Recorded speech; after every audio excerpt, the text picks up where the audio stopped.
नमस्कार, मैं हूं सुरेश चौहान के और आप देख रहे हैं बिंदास बोल। बिंदास में हम आपके सामने फिर एक ऐसा मुद्दा लेकर आए जिस पर पूरे हिंदुस्तान ने बोलने की जरूरत है। जी हां, जैसे कि आप देख रहे हैं, हमारे देश की राजनीति का स्तर इतना गिर गया है कि अब उसमें कोई मर्यादाओं की जगह नहीं बची है और अब वो राजनेता धर्म के उन चरित्रों का, उन लोगों का उदाहरण दे रहे हैं जो अधर्म के लिए जाने जाते हैं।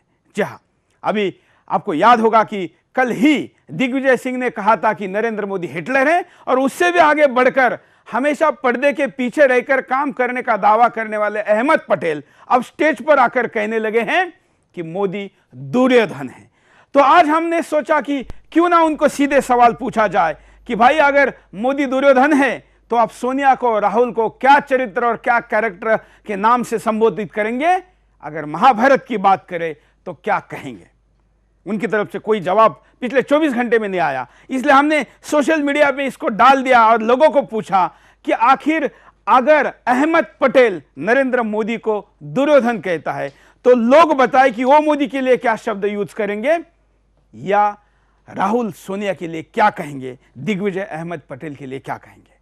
मैं आपको फिर बता दूं कि हम किसी भी महापुरुष, किसी भगवान, किसी के साथ आज के नेताओं का नाम जोड़ने के पक्ष में नहीं है, लेकिन जब किसी नेता ने इस बात को बोला है और देश के सारे मीडिया ने उसको दिखाया है तो उसके पूरे 360 डिग्री की बात होनी चाहिए। इसलिए हम आज के कार्यक्रम में इस प्रकार के चित्र आपके सामने दिखा रहे हैं और हिंदुस्तान की प्रतिक्रिया भी दिखा रहे हैं।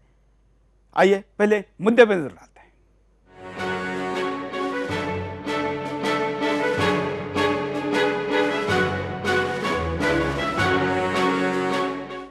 भारत की महत्ता को पूरे विश्व में स्थापित करने के लिए पीएम मोदी ने दिन रात एक कर दिया। मोदी हमारे राष्ट्र के वो प्रधानमंत्री हैं जिनके हर काम की शुरुआत भारत माता के नमन के साथ होती है, जिनके संबोधन के पहले वाक्य में भारत माता की जय का नारा होता है, जो राष्ट्र प्रेम और राष्ट्र भक्ति के लिए ही समर्पित है, जिन्होंने राष्ट्र की सेवा के लिए, राष्ट्र के निर्माण के लिए अपने घर तक का त्याग कर दिया, जो देश की सेवा में 20 घंटे लगातार काम करते हैं। हमारे देश के लिए बड़े दुर्भाग्य की बात है कि हर पल देश सेवा में लगे रहने वाले ऐसे देशभक्त पीएम मोदी के लिए विपक्षी दल के नेता अपमानजनक शब्दों का प्रयोग कर रहे हैं। बीते 17 अप्रैल को भूमि अधिग्रहण बिल को लेकर कांग्रेस नेता अहमद पटेल ने मोदी सरकार पर निशाना साधा। अहमद पटेल ने प्रधानमंत्री नरेंद्र मोदी को दुर्योधन बताया।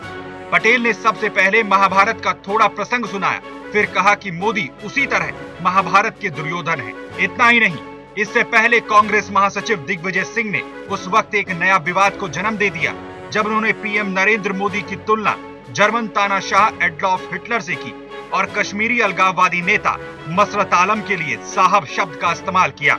मसरत आलम वही शख्स है जिसने श्रीनगर में भारत विरोधी रैली का आयोजन किया था। रैली में न केवल पाकिस्तानी झंडे फहराए गए बल्कि मसरत ने मेरी जान पाकिस्तान के नारे भी लगाए। दिग्विजय सिंह एक बार नहीं बल्कि कई बार ऐसे अपमानजनक शब्दों का प्रयोग करते आए हैं। आए दिन कांग्रेस नेताओं के ऐसे बयान हमारे देश की गिरती राजनीति का स्तर बयां करते हैं। ऐसे राजनेता देश के गद्दारों को साहब जैसे संबोधनों से संबोधित करते हैं और देश के पीएम नरेंद्र मोदी के लिए हिटलर और दुर्योधन जैसे शब्दों का प्रयोग किया जाता है। निश्चित तौर पर इससे हमारे देश की छवि विश्व स्तर पर खराब होगी। आज जरूरत है कि एकजुट होकर देश की आवाम एक स्वर में ऐसे राजनेताओं का सार्वजनिक तौर पर बहिष्कार करे, जिससे हमारे देश में ऐसी गिरती राजनीति पर लगाम लगे और विश्व स्तर पर हमारा देश एक सशक्त राष्ट्र के तौर पर स्थापित हो सके।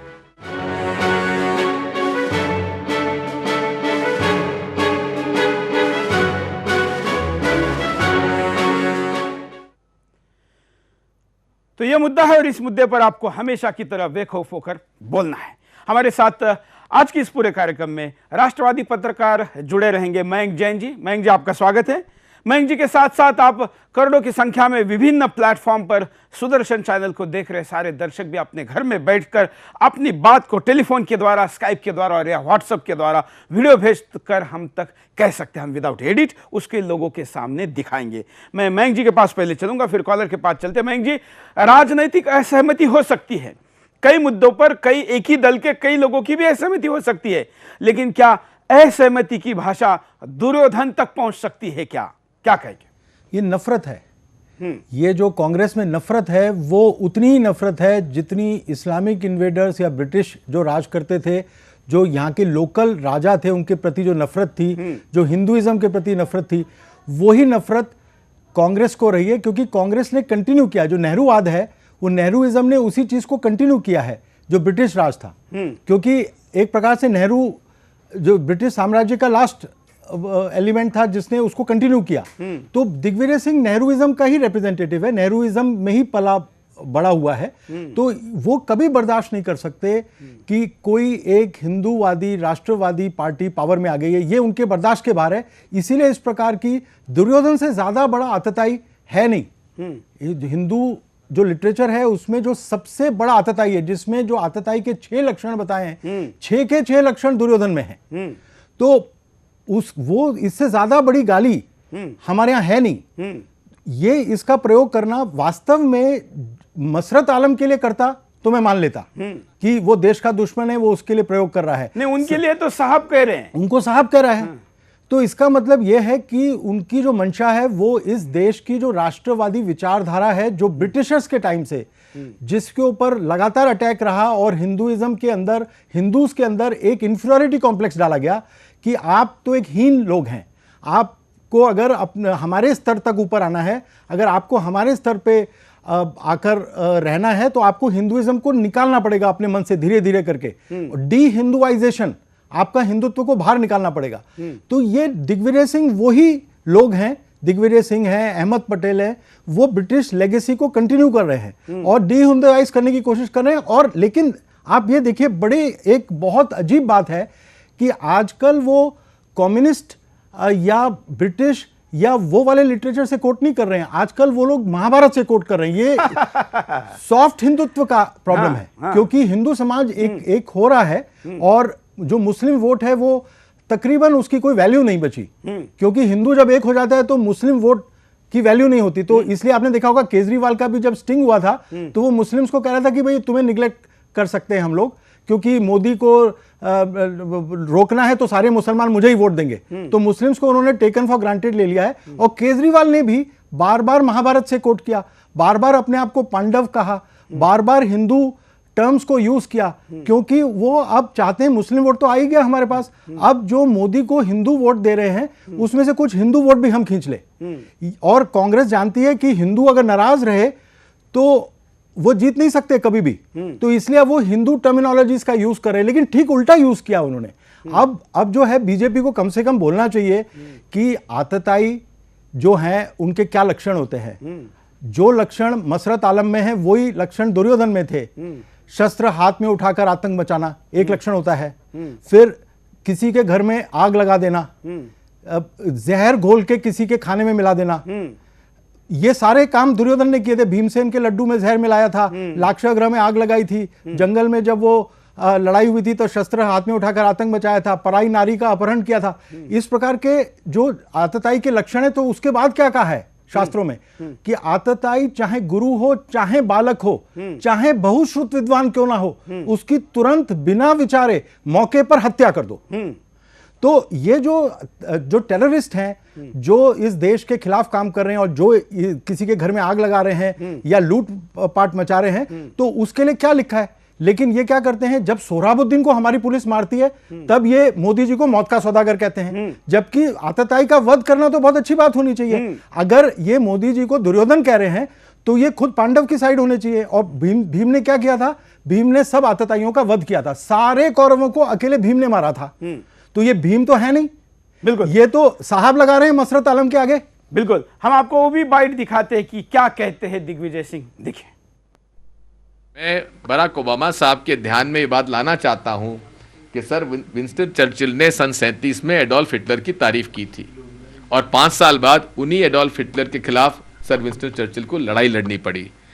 खुदा ना खास्ता बराक ओबामा साहब आपको अपने शब्दों को वापस न लेना पड़े।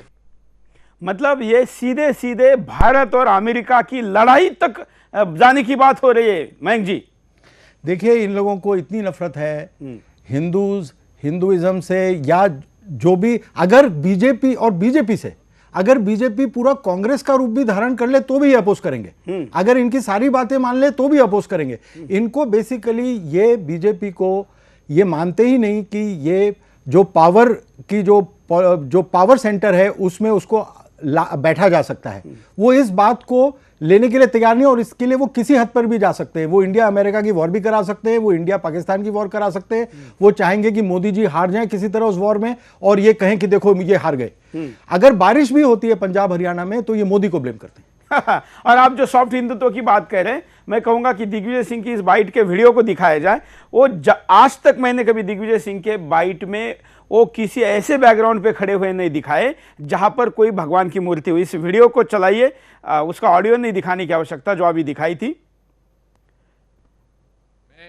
आप पीछे देखिए गणपति रखे हुए हैं, और एक नहीं 3-4 गणपति रखे हुए हैं। तो ये जो सॉफ्ट हिंदुत्व की बात चल रही है और हम एंटी हिंदू नहीं है, ये दिखाने के लिए शायद इस लोकेशन पर बाइट दी गई है। कॉलर के पास चलते हैं, कई कॉलर हमारे साथ अपनी बात रखने के लिए आतुर हैं। जय हिंद, बोलिए। नमस्कार सुदर्शन न्यूज, मैं हाँ। पवन देशवानी मोतिहारी से बात कर रहा हूँ आपके इस टीवी चैनल के माध्यम से। हाँ। इस देशद्रोही का जो दिग्विजय सिंह है जो ऐसे काम किए हैं, वो एक पाकिस्तानी एजेंट को ऐसे जी कह रहे हैं जो सरासर गलत है। क्या ये पाकिस्तान के एजेंट हैं या भारत के जो नेता हैं? हमें जवाब चाहिए। ये पाकिस्तान की तरफ से जो है, पाकिस्तान की तरफ से बोलते हैं हर बार, आतंकवादियों को अच्छे बातों से संबोधन करते हैं। ये समझ से परे है। मैं कांग्रेस के नेताओं से मैं पूछना चाहता हूं कि ये कांग्रेस के नेता हैं या पाकिस्तान के एजेंट हैं? बिल्कुल, धन्यवाद। अगले कॉलर के पास चलते हैं, आप भी कॉल करके अपनी बात को रख सकते हैं। से बोल रहा हूँ सर, ये सर दूरी इसका हेलो, बोलिए बोलिए। सर मैं बेंगलोर से बोलता हूँ सर। ये दिग्विजय सिंह नहीं सर, ये दिग्विजय खान है सर। इनको हिंदुस्तान छोड़ के पाकिस्तान, इसका प्रेम है पाकिस्तान जाना चाहिए सर इनको। जब मोदी को ये दुर्योधन बोलते हैं, जब इस टाइम मोदी हिंदुस्तान का श्री राम है सर, ऐसे लोग हिंदुस्तान में क्या काम किया। और ये दूसरा क्या है उसका नाम, उसको तो मालूम नहीं दुर्योधन का कौन है, इनको क्या मालूम है बेचारों को। वो तो बहुत बड़ा व्यक्ति है, आप उसका नाम मत भूलिए, अहमद पटेल नाम है। अब काय का पटेल सर, हम इनको पाकिस्तान भेजना चाहिए, इनको पाकिस्तान से प्रेम, इनको वहां भेजना चाहिए मार के सालों को। चलिए, आप शब्दों का उपयोग मत करिए, अगले कॉलर के पास चलते हैं, आप भी कॉल कर सकते हैं। जय हिंद। हाँ हेलो बोलिए। हेलो मैं डिमापुर से बोल रहा हूँ सर। हाँ, हेलो, क्या कहना है? हेलो, मैं डिमापुर से बोल रहा हूँ सर। हेलो, मैं डिमापुर से बोल रहा हूँ सर। चलिए, धन्यवाद। हम कॉलर को कहेंगे कि कॉल कनेक्ट होने के बाद आप हेलो ना करें, अपनी बात को तुरंत रखें और अपने टीवी का आवाज म्यूट करके रखें। हम जरा कारणों पर नजर डालते हैं कि आखिर ऐसा क्यों हो रहा है। देखिए, राष्ट्र प्रेम की भावना का अभाव होना, जिस कारण लोग अपना पूरा योगदान राष्ट्र के निर्माण में नहीं देते हैं। भारत एक लोकतांत्रिक राष्ट्र है, लेकिन कुछ दिग्विजय और अहमद पटेल जैसे नेताओं के अंदर कहीं न कहीं राष्ट्र के प्रति जागरूकता की कमी हो गई है, जिस कारण ऐसी बातें समय समय पर सामने आती हैं। राष्ट्र की सेवा, देश के लिए त्याग और राष्ट्र के लिए समर्पण की भावना हमारे देश के नेताओं में कम हो गई है। जो राजनेता पूरी लगन से देश की सेवा करते हैं, उनके खिलाफ अपमानजनक शब्द बोले जाते हैं। भारत में विपक्षी दल की नीति साफ न होना, जिससे वो प्रधानमंत्री मोदी की आए दिन आलोचना करते हैं और राष्ट्र के विकास के लिए कार्य नहीं करते हैं। खबरों में बने रहने के लिए राजनीति करने वाले अपने स्वार्थवश देशवासियों को बरगलाते हैं, जिस कारण ऐसी संभावनाएं लोगों में उत्पन्न हो जाती है और देश की जनता भ्रमित होती है। चलिए अगले कॉलर के पास चलते हैं। जय हिंद। हाँ, नासिक से बोल रहा हूँ मैं। हाँ, जो कांग्रेस जो ने हमेशा जो है, नासिक से बोल रहा हूँ। हाँ, जय हिंद, नासिक से बोल रहा हूँ। कांग्रेस ने हमेशा अंग्रेजों का साथ दिया है और जितने भी देशद्रोही काम करते हैं उनका ही साथ दिया है। राष्ट्र हित के बारे में कांग्रेस कभी नहीं सोचती है। वो राष्ट्रहित जो करते हैं उसके खिलाफ काम हमेशा करती है। और कांग्रेस जो आज मुद्दे उठा रही है, इन्होंने 60 साल राज्य किया, तो 60 साल में क्यों नहीं ये पाकिस्तान का मसला सुलझ गया, अन्य जो मसले सुलझ गए। तब 60 साल का कभी कोई कम समय नहीं होता है। तो 60 साल में क्या किया? तो आज जो सभी मसले है 60 साल में चलिए धन्यवाद।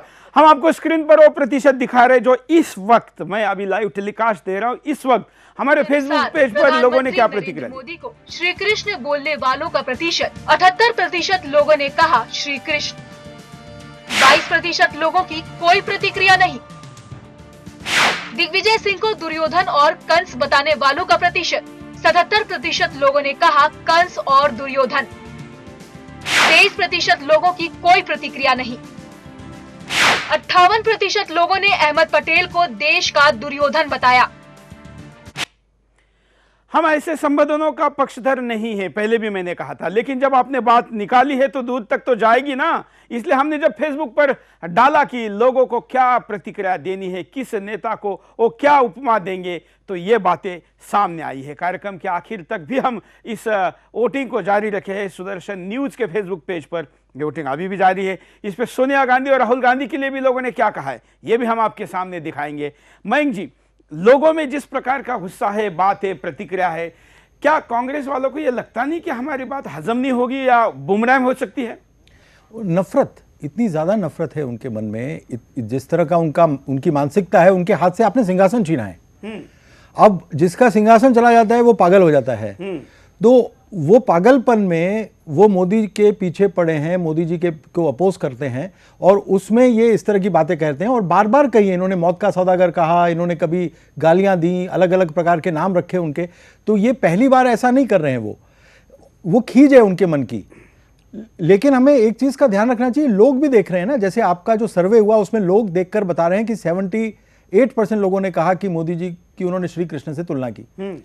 मैं ये मानता हूं कि जो नेहरूवाद है उसका खात्मा करने के लिए कोई ना कोई डिवाइन फोर्स तो जरूर है जो मोदी जी का साथ दे रही है। जो ये सारे देश में जो मोदी जी ने खुद ही नाम दिया है कि भाई हम सफाई का अभियान करेंगे, पूरा अभियान चलाएंगे देश भर में, तो वो फिजिकल सफाई के साथ साथ ये नेहरूवादियों की सफाई होगी सबसे पहले। और इसमें इन सब लोगों का, ये लोग इररेलेवेंट हो चुके हैं। उसी को उन्होंने कांग्रेस मुक्त भारत का भी नारा दिया। हाँ, कांग्रेस मुक्त भारत का नारा भी वही चीज है।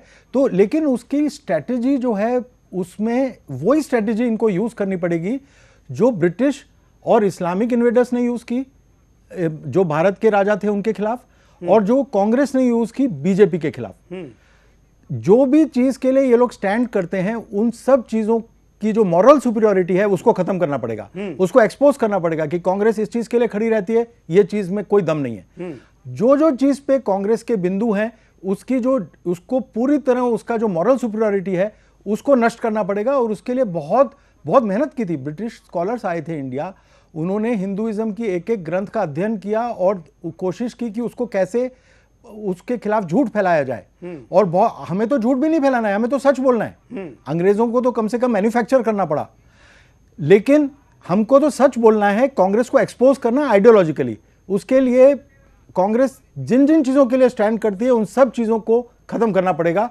तो अपने आप कांग्रेस की इमारत आइडियोलॉजिकली, फिजिकली तो गिर गई है, लेकिन जो उसका आइडियोलॉजिकल बेस है नेहरूवाद का, जो पिलर्स पे टिका हुआ है, हमारे फॉरेन इंपीरियलिज्म, जितने भी इंपीरियलिज्म यहां पर आए, वो साम्राज्यवादों की आइडियोलॉजी कांग्रेस में अंदर है।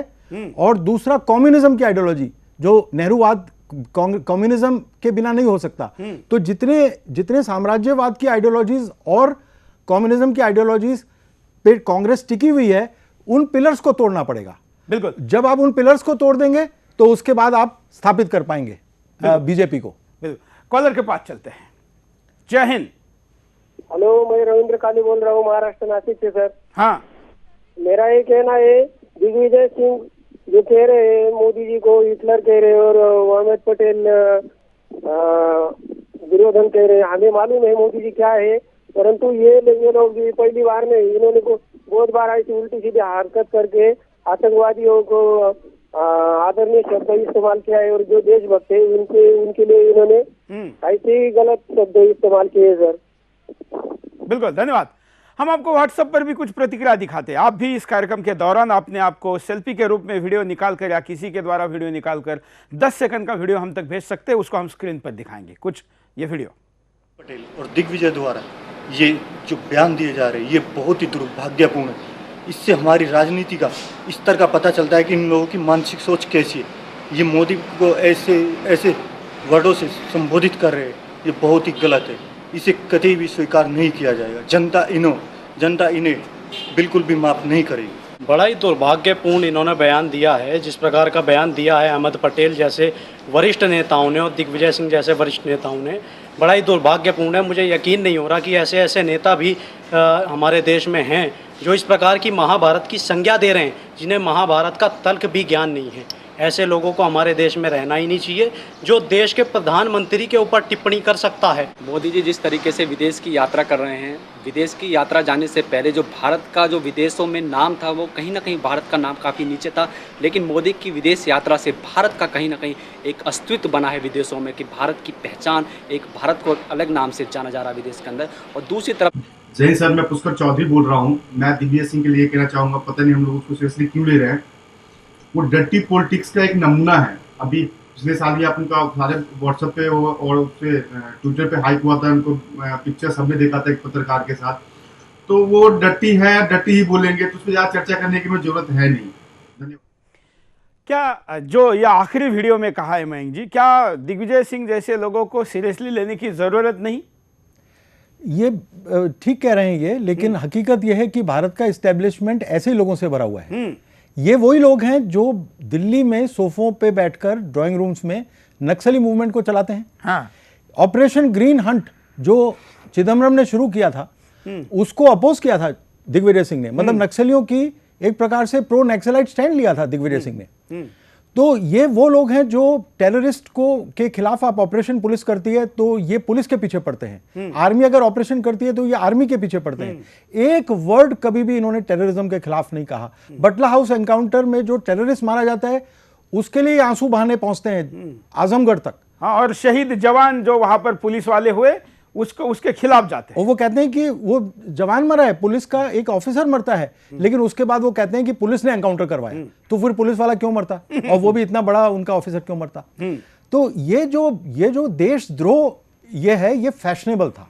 नेहरू के टाइम से देशद्रोह फैशनेबल था। नेहरू ने भी कहा था कि आई एम एक्सीडेंटली हिंदू। हाँ, I am a Hindu only by accident of birth. Culturally I am a Muslim and by education and Englishman. चलिए कदर के बाद चलते। जय हिंद, बोलिए।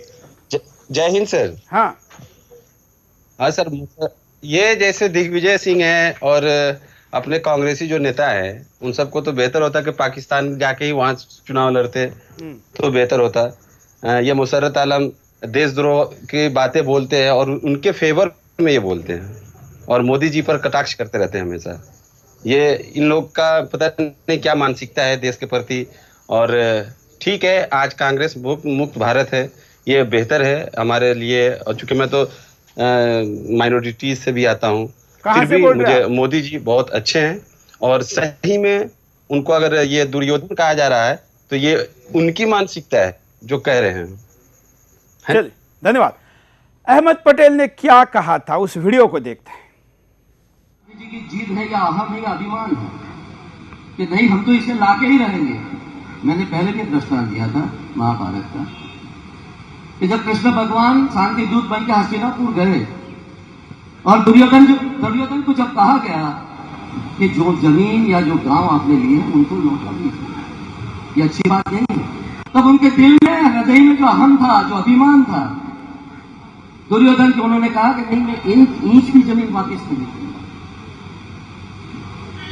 तब कृष्ण भगवान ने कहा था कि आपका अहम है, ये अभिमान है, और याद रखिए कि इसके लिए भविष्य में आपकी गद्दी भी जा सकती है, आपकी सत्ता भी जा सकती है।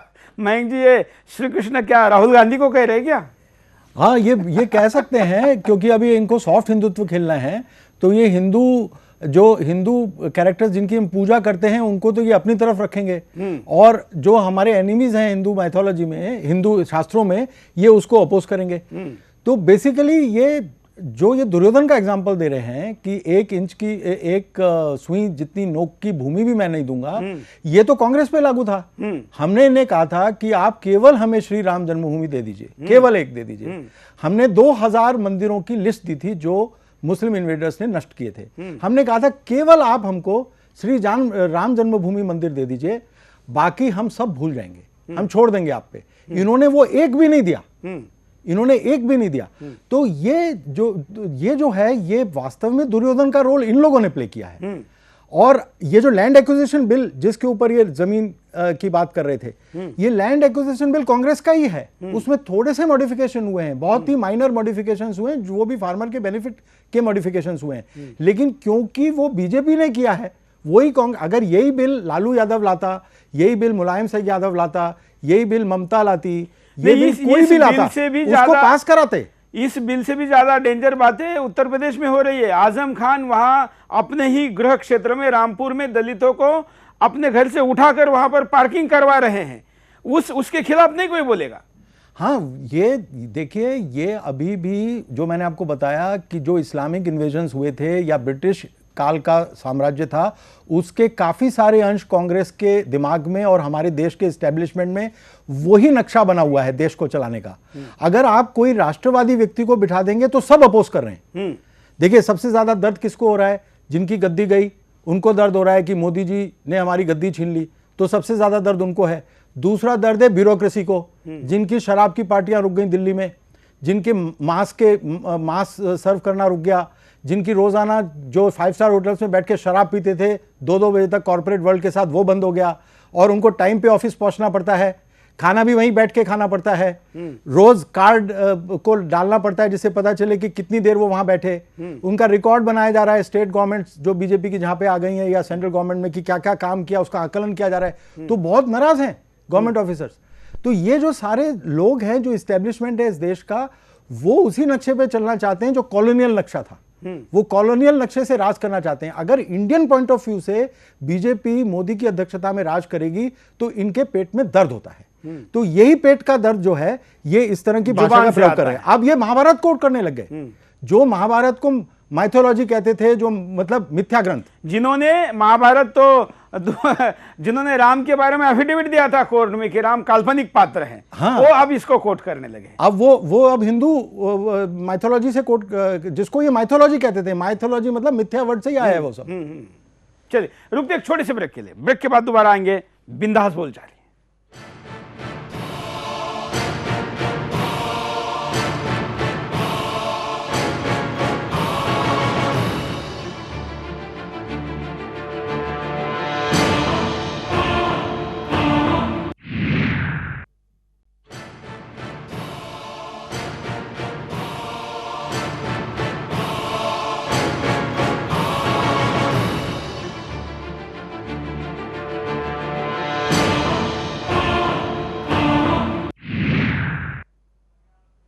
ब्रेक के बाद आपका एक बार फिर से स्वागत है। आप देख रहे हैं बिंदास बोल, और बिंदास में हम आपके सामने मुद्दा लेकर आए कि महाभारत के पात्रों की जो उपमा दी जा रही है और उसमें नरेंद्र मोदी को दुर्योधन कहा है। जिन्होंने दुर्योधन कहा उनको हम सवाल पूछ रहे हैं कि सोनिया और राहुल को क्या कहेंगे और खुद को महाभारत के किन पात्रों के साथ जोड़ेंगे। तो अहमद पटेल और दिग्विजय सिंह की तरफ से कोई भी प्रतिक्रिया जब नहीं मिली तो हमने इंटरनेट पर, हमारे सोशल मीडिया हैंडल्स पर डाल दिया कि आप लोग बताइए कि आप देश के प्रधानमंत्री नरेंद्र मोदी को क्या समझते हैं, क्या किस रूप में देखते हैं, और दिग्विजय सिंह और अहमद पटेल को क्या।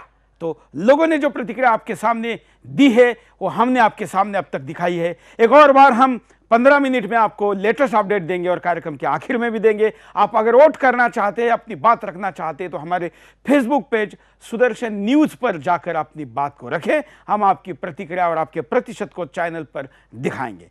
कॉलर के पास चलते हैं। जय हिंद। जैन सर बोलिए। मैं राकेश बिश्नोई जोधपुर से बोल रहा हूँ। हाँ, मैं ये कहना चाहता हूँ कि दिग्विजय सिंह और अहमद पटेल को एक रात के लिए अगर कश्मीर की उन पोस्टों में भेज दिया जाए तो ये दोबारा कभी जिंदगी में कभी नहीं बोलेंगे। मैं सैनिक होने के नाते ये कहना चाहता हूँ। अच्छा, ये दोबारा जिंदगी में कभी नहीं बोलेंगे कि देश के बारे में ऐसे। और मायावती और ममता कहाँ है? उन मुलायम जिनकी कभी जबान बंद हो रखी है इन मुद्दे पर। बिल्कुल, हर बात पर बोलने वाले कश्मीर के विषय पर चुप क्यों है? और जो बोलते हैं वो इस देश के दुश्मन हाफिज सईद जैसे दरिंदे को साहब कहते हैं। देखिए दिग्विजय सिंह क्या कहते हैं।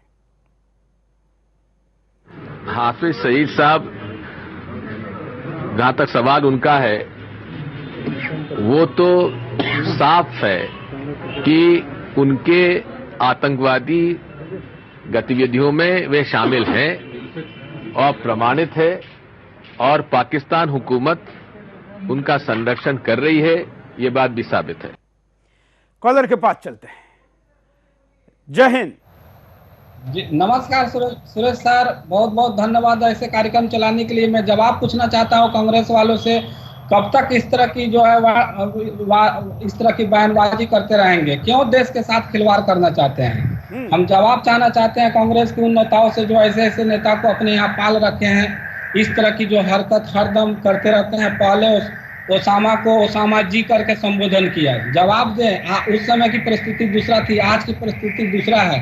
आज एक आतंकवादी को आप जी कहते हैं, साहब कहते हैं, इससे क्या हमारे देश को क्या भलाई होने वाली है? बिल्कुल, धन्यवाद। और जिसको साहब कह रहे हैं, वो साहब, इनके जो साहब है वो भारत में कैसे सांपों को पालते हैं, जरा देखिए ये मशरत आलम के बारे में। जम्मू कश्मीर के अलगाववादी आंदोलन पर पैनी निगाह रखने वाले मसरत आलम भट्ट को हुर्रियत कॉन्फ्रेंस के चेयरमैन सैयद अली शाह गिलानी का उत्तराधिकारी माना जाता है और साथ ही मसरत गिलानी का शिष्य भी है। मसरत आलम 4.5 साल से जम्मू कश्मीर की बारामूला जेल में बंद था। हालांकि राज्य के मुख्यमंत्री मुफ्ती मोहम्मद सईद के आदेश के बाद उसे रिहा कर दिया गया। मसरत को 2010 में कश्मीर में अलगाववादी प्रदर्शन और सुरक्षा बलों पर पथराव कराने के आरोप में गिरफ्तार किया गया था। 2010 में कश्मीर में हुए राष्ट्र विरोधी प्रदर्शनों में 120 लोगों की मौत हो गई थी। मसरत के खिलाफ 27 आपराधिक मुकदमे दर्ज थे, जिनमें हत्या के प्रयास, राजद्रोह और षड्यंत्र जैसे मामले शामिल हैं। हालांकि उन सभी मामलों में कोर्ट ने उसे जमानत दे दी थी, लेकिन फिर भी मसरत को हम आज भी देशद्रोही ही मानते हैं। 2010 में कश्मीर में हुए राष्ट्र विरोधी आंदोलन के बाद मसरत को हिरासत में ले लिया गया था। उसे पहली बार जन सुरक्षा कानून के तहत अक्टूबर 2010 में हिरासत में लिया गया। उसके बाद से उसी कानून के तहत 8 बार हिरासत में लिया जा चुका है। पहली बार मसरत आलम का नाम साल 2008 में अमरनाथ जमीन विवाद में सामने आया था। इतना ही नहीं, कश्मीर में पत्थरबाजी का मास्टरमाइंड भी यही मसरत आलम था। हालांकि जन सुरक्षा कानून के तहत किसी को अधिक से अधिक 2 सालों तक हिरासत में रखा जा सकता है। 24 साल का मसरत आलम न सिर्फ जम्मू कश्मीर के लिए घातक है, बल्कि पूरे देश के लिए खतरा है। आपराधिक गतिविधि में लिप्त मसरत आलम के नाम 1 या 2 नहीं, बल्कि पूरे 27 मामले दर्ज हैं।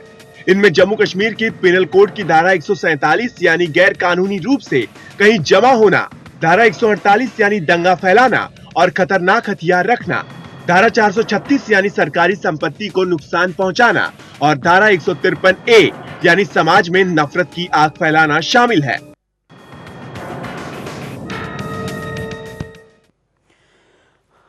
मयंक जी के पास चलते। मयंक जी, ऐसे दरिंदे जो इस देश का खाते हैं और खुलेआम कहते हैं कि हम इस देश के नागरिक नहीं हैं, हम पाकिस्तानी हैं, ऐसे दरिंदों को साफ कहने वाले व्यक्ति को इंसान कैसे कहा जाए?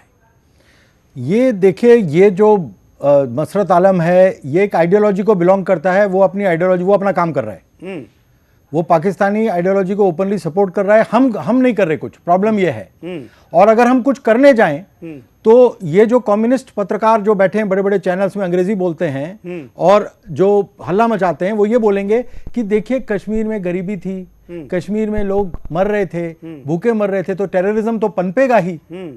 तो अब जब मोदी जी ने एक मौका दिया कि हम सरकार बनाते हैं तुम्हारे साथ, सेंटर के फंड्स चाहिए तो आपको सेंटर के फंड्स देंगे, रेलवेज का नेटवर्क बनाते हैं, रोड्स का नेटवर्क बनाते हैं, टूरिज्म को बढ़ावा देते हैं, एग्रीकल्चर इंप्रूव कराते हैं, सब कुछ इंप्रूव कराते हैं आपके कश्मीर में।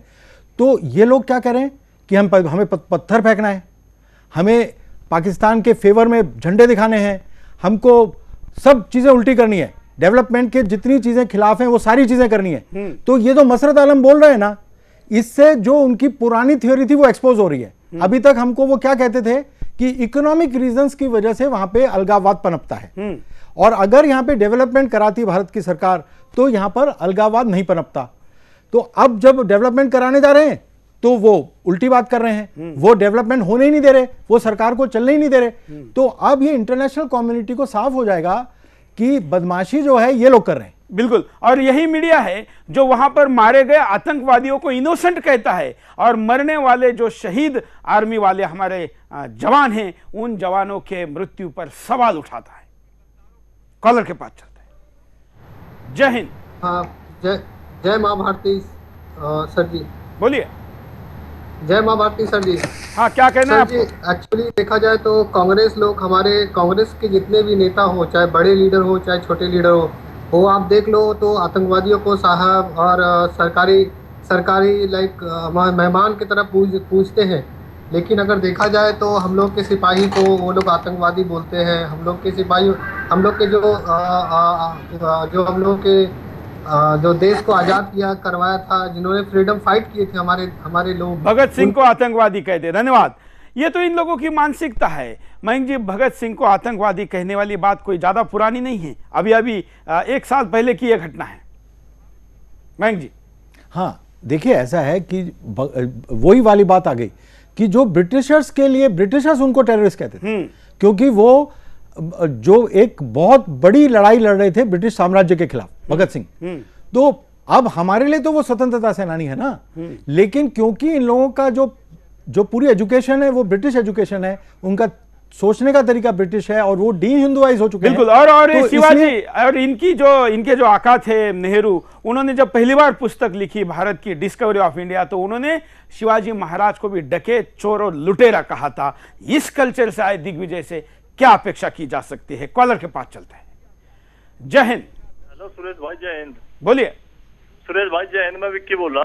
हाँ, मैं ये कहना चाह रहा कि जो सोनिया गांधी जी है, जब बाटला हाउस में आतंकवादी मरे हैं तो ये जो है आंसू बहावे हैं। और जो राहुल गांधी जी है, मान लिया राहुल गांधी, वे कहते कि अभी थोड़े दिन पहले उन्होंने एक बात कही थी कि जो आदमी मंदिर में जा, वे अपनी वहां तो ना मंदिर में तो अपनी लड़कियों को मां बांधने गए हैं और बाहर निकलते ही उन्हें बलात्कार गए, उनका बलात्कार करते हैं।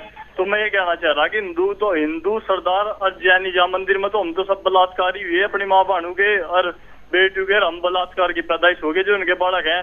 ये ऐसी सरकार है, इतने गद्दार आदमी है, ये बहुत गद्दार है। ऐसी सरकार है, 2 टॉयलेट में 60-70 लाख रुपए इन्होंने खर्च कर दिए।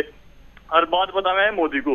और रही बात किसानों के खिलाफ, ये भड़कारी सरकार जो है, लोगों को, मैं भी किसान ही हूँ, 8-10 बीघे खोड़ तो मेरे भी बेंटे में है। तो मैं कहना चाह रहा नरेंद्र भाई मोदी किसानों को इतना बड़ा रोजगार देगा तो इन्हें जो जनता परिवार है, कांग्रेस है, न लग रहा भविष्य में जो है फिर मोदी के अलावा कोई इन्हें वोट ही नहीं देने का, तो इनकी राजनीति खत्म हो जाएगी। दोनों जो है किसानों को भड़का जा रहा। और मैं धन्यवाद।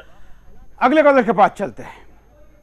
जय हिंद। मेरा नमस्कार। मुझे एक बात की ओर ध्यान दिलाना अपने देशवासियों का कि राजीव गांधी जी जब प्रधानमंत्री थे उस समय 1992 के आसपास बोले कि 85 पैसे रुपए में जनता तक नहीं पहुंचता, इतना भ्रष्टाचार है। और 1900 उस समय के बाद पिछले वर्ष जब राहुल गांधी बोले कि रुपए में 95 पैसे जनता तक नहीं पहुंचता, ये तो इनका शासन काल की उपलब्धियां रही। इनकी माँ का राज, माँ के पिता का राज, पति का राज, और 67 साल से देश को लूटने वाले इस देश को कहां ले जाएंगे ये स्पष्ट हो चुका है।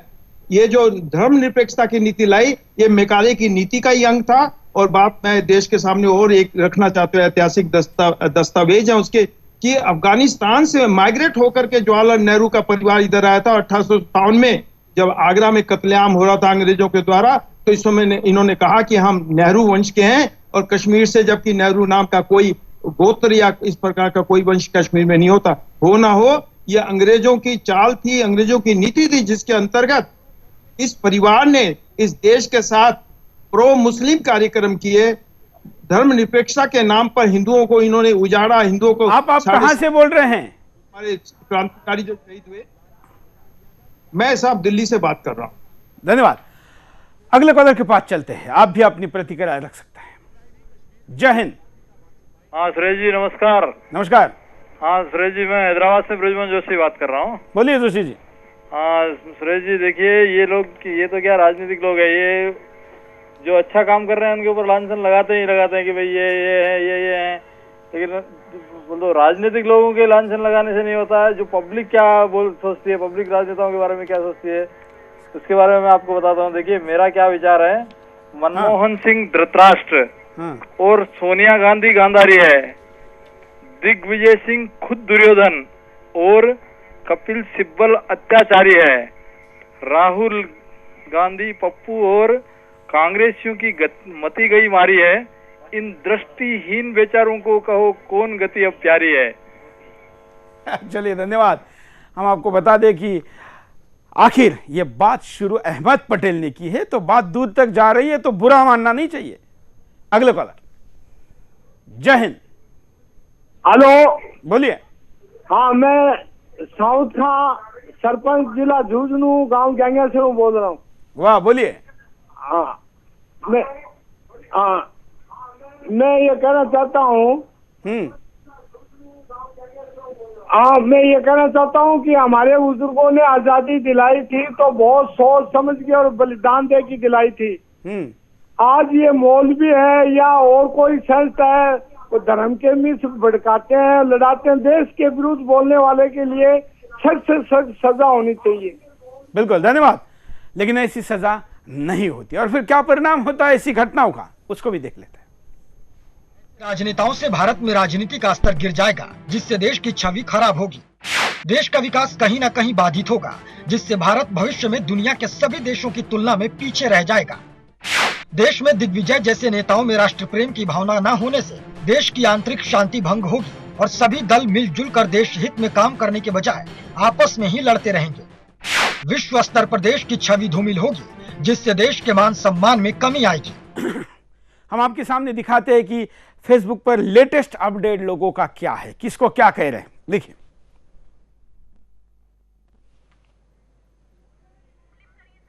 %93 अब प्रतिशत चेंज हो गया है। 93% लोग कंस या दुर्योधन कह रहे हैं। 93% लोगों ने अब दिग्विजय सिंह पर अपना निशाना साधा है। ये दिग्विजय सिंह के बारे में 82% लोग अहमद पटेल को दुर्योधन बता रहे हैं। हालांकि इंटरनेट पर और भी कई नाम चला रहे हैं, लेकिन जिसका प्रतिशत ज़्यादा है उन नामों को हम आपके सामने दिखा रहे हैं। और अब नरेंद्र मोदी की बारी। 96% लोगों ने कहा कि उनको इनके तुलना में श्री कृष्ण मानते हैं। ये वोट प्रतिशत अभी कार्यक्रम के आखिर तक भी जारी रहे। अब अपनी प्रतिक्रिया हमको दे सकते हैं। कॉलर के पास चलते हैं। नमस्कार सुरेश जी, बोलिए। मैं एक बात कहना चाहता हूँ। देखिए, बहुत बड़े अमाउंट में जैसे मिशनरीज को फंडिंग दिया जाता है, उसी तरह से काफी बड़े अमाउंट में फॉरेन फंडिंग ब्लैक मनी के रूप में इन देशद्रोही राजनीतिज्ञों को मिलती है, जिसके कारण वो फॉरेन फंडिंग के लालच में, मैं आम भाषा में बात करूं तो पैसों के लालच में, एक तो नेहरूवियन फिलॉसफी है और दूसरी फिलॉसफी है ये वो पैसे के कारण अपने देश को बेच रहे हैं, जमीर को बेच रहे हैं। और जो डेवलपमेंट एजेंडा यहाँ पे देश का उद्धार करने के लिए मोदी जी लागू कर रहे हैं, उसको किसी ना किसी रूप में बस इनको ओपोज करना। ये कभी भी एनालिसिस नहीं कर रहे हैं, ये उस बात का आकलन नहीं कर रहे हैं, बस इनको अपनी राजनीतिक दाल गर्म करनी है।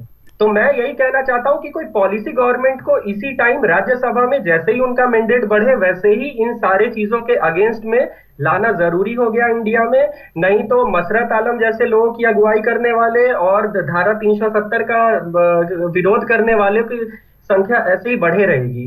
मैं यही बात कहना चाहता हूं कि स्ट्रॉन्ग पॉलिसी चाहिए इन लोगों के मुंह पे तमाचा मारने के लिए। धन्यवाद। जय हिंद। जय हिंद।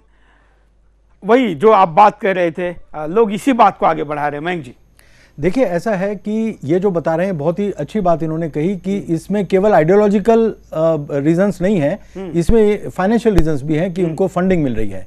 तो इसलिए जो भारत की इंटेलिजेंस एजेंसीज हैं, क्योंकि बहुत सारे इंटेलेक्चुअल्स, सो कॉल्ड इंटेलेक्चुअल्स जो दिल्ली में बैठे हैं, अलग अलग चैनल्स में बैठे हैं, अलग अलग इंस्टीट्यूशंस में बैठे हैं, उसकी लिस्टें उनको बनानी पड़ेंगी। और जिनके बच्चे आप जिनका नाम ले रहे हैं, इनके बच्चे बड़े बड़े स्कूलों में, विदेशों में पढ़ रहे हैं, उनको ऐसी संस्था की स्कॉलरशिप मिल रही है जिसकी जांच होनी चाहिए। हाँ, और वो लिस्ट जब तैयार हो जाएगी और उस पर जांच शुरू हो जाएगी तो आपको पता चलेगा कि ये जो लोग कर रहे हैं उसके लिए भारी फंडिंग पाकिस्तान से आती है, सऊदी अरेबिया से आती है। मैं आपकी जानकारी के लिए एडिशन करूं आपके बात में मयंक जी, 150 करोड़ रुपए दिल्ली की, केवल दिल्ली में जो पाकिस्तान की एम्बेसी है वो 150 करोड़ रुपए मीडिया पर सालाना खर्च करती है और बजट का 100% खर्चा होता है। मतलब क्या हुआ? वो तो हमने देखा था जब मुशर्रफ आगरा की समिट में आए थे और भारत के सारे जर्नलिस्ट बैठे थे, एडिटर्स ब्रेकफास्ट मीटिंग जो फेमस थी 16 जुलाई 2001 को, उसके मेरे को इंटेलिजेंस ब्यूरो के कुछ लोगों ने बताया था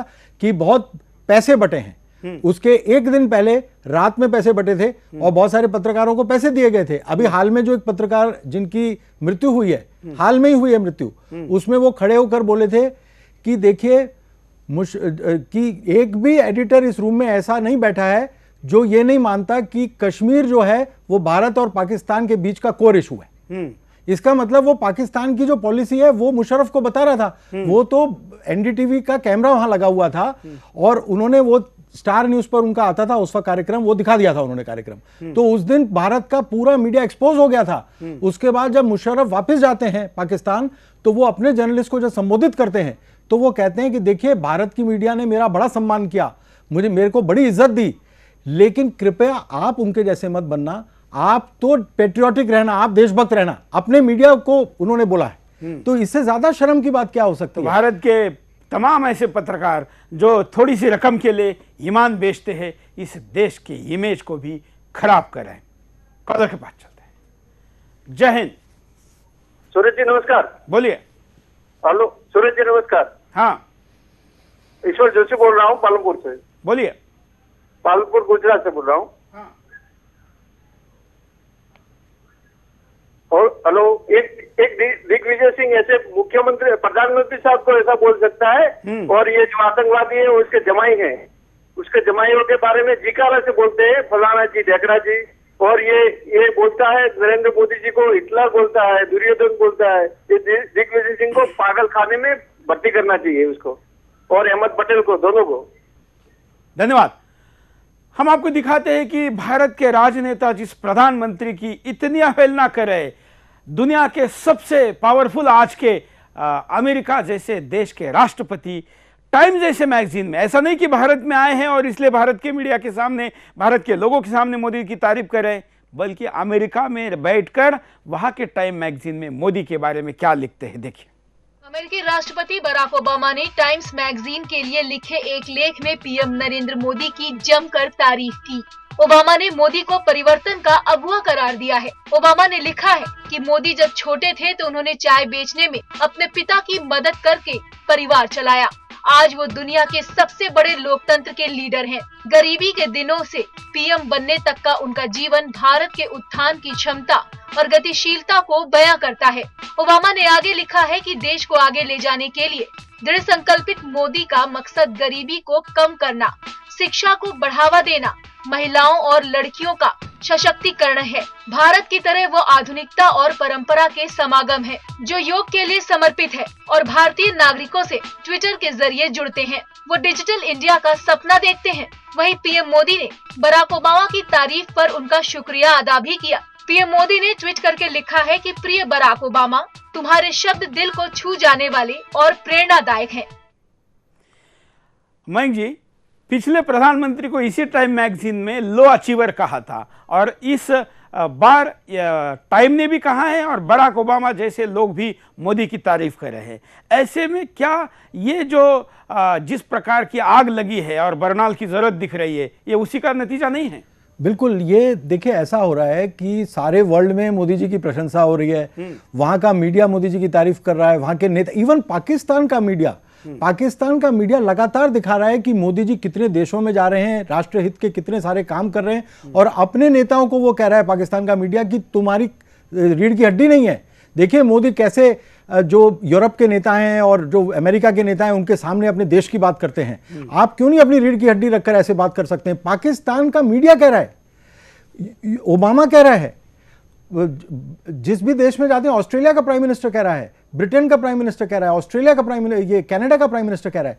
लेकिन जो भारत के जो मीडिया है, क्योंकि वो पुराने नेहरूवियन सांचे में ढला हुआ एस्टेब्लिशमेंट का वो वाला अंग है जो नक्सलवाद को सपोर्ट करता है, जो भारत के खिलाफ जितनी शक्तियां उन सबको सपोर्ट करता है, वो कैसे बर्दाश्त कर लेगा कि बीजेपी जो कि राष्ट्रवादी हितों की रक्षा करने वाली पार्टी मानी जाती है, जो नेहरूविज्म से बिल्कुल 180 डिग्री ऑपोजिट है, उसको कैसे वो सत्ता में आने देगा?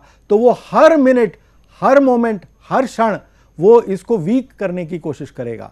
ये स्ट्रेटेजी हमको समझनी पड़ेगी, और इसलिए जो कांग्रेस की आइडियोलॉजी है, जो कांग्रेस की जो साम्राज्यवाद की आइडियोलॉजी, जो पुराने हमारे रूलर्स थे, उसकी आइडियोलॉजी को एक्सपोज करना पड़ेगा और कांग्रेस को बिल्कुल आइडियोलॉजिकली खत्म करना पड़ेगा, तभी ये जीत हम जीत सकते हैं।